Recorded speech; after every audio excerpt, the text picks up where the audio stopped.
Introducing the 2012 Chrysler 300. Bold, muscular, manly. Kind of like an NFL linebacker dressed up in a designer suit. Hello again, this is Dave Erickson for TFLcar.com.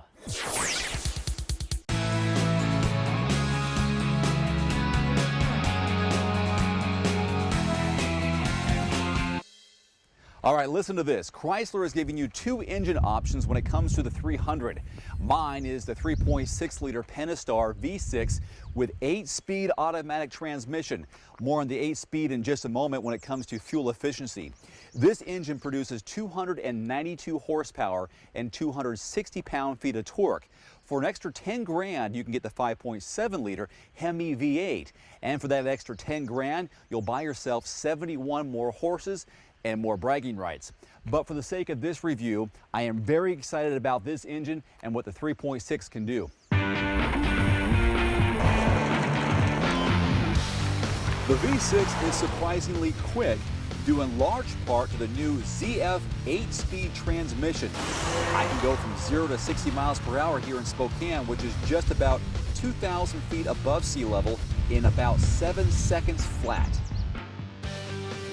I really enjoyed how quiet this ride is and how it handles around curves. Now, I've been trying to come up with a downside for you with this Chrysler 300. Now, it has nothing to do with how it drives or handles, how it feels or looks on the inside or outside. I'm good with those elements. What's missing, and I think it's a big miss, is this display screen. It is so tiny, and there is little in the form of navigation. And what's missing? No backup camera.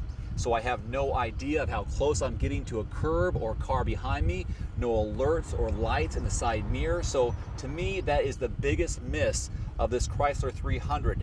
Now, it probably has something to do with the options available on this model that I received, and that's probably why it costs what it does. So I'll tell you more about the cost in just a moment.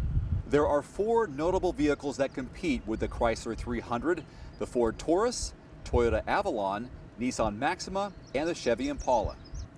Being one of the largest cars that Chrysler builds, the 300 certainly has plenty of space both here in the front and here in the back. I have no question you can seat 5 people here in a pinch, but more importantly, in relative comfort. I've got lots of legroom behind the driver and behind the passenger. There is plenty of trunk space, lots of it. In fact, I guarantee you that Nathan could fit back here, and I bet you Roman could fit back here too, and he's what, 6'1", 6'2". The V6 does surprisingly well sipping gas, especially on the highway for such a big sedan.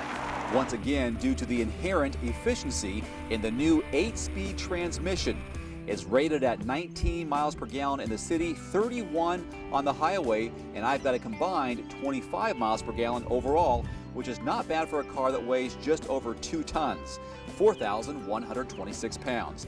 Now, if you opt for the 5.7-liter Hemi V8, you're getting 16 in the city and about 25 on the highway. As I mentioned earlier, the larger engine for the Chrysler 300 will cost you an extra 10 grand over the base price of the 3.6-liter, which is just over $27,000. And to me, that's a really great value for a large American sedan like this. Lots of upsides, which I've discovered over the last week. For me, I really do enjoy the style and look of this car. At first, I did not. When I received it, I was a little put off, but I think over a week's time, and I think that says a lot, this car grows on you. I love the style. I think the luxury is on the inside and out, so it's a full package deal. Plenty of space inside for 5 adults for road trips or just driving around the city. Again, it's a great value for an American car, $27,000. I can see something like this in my driveway in the near future. Until next time, this is Dave Erickson for TFLcar.com.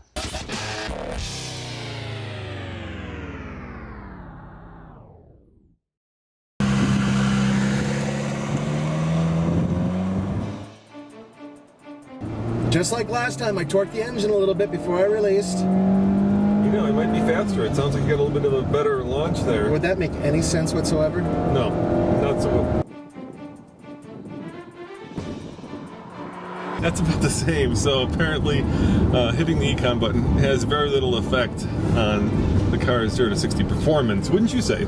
I would definitely say so. And by the way, guys, the one thing about this engine, it doesn't peak in horsepower until you get to 7,000 RPM, which is redline. So you got to rev its nuts off in order to get that power.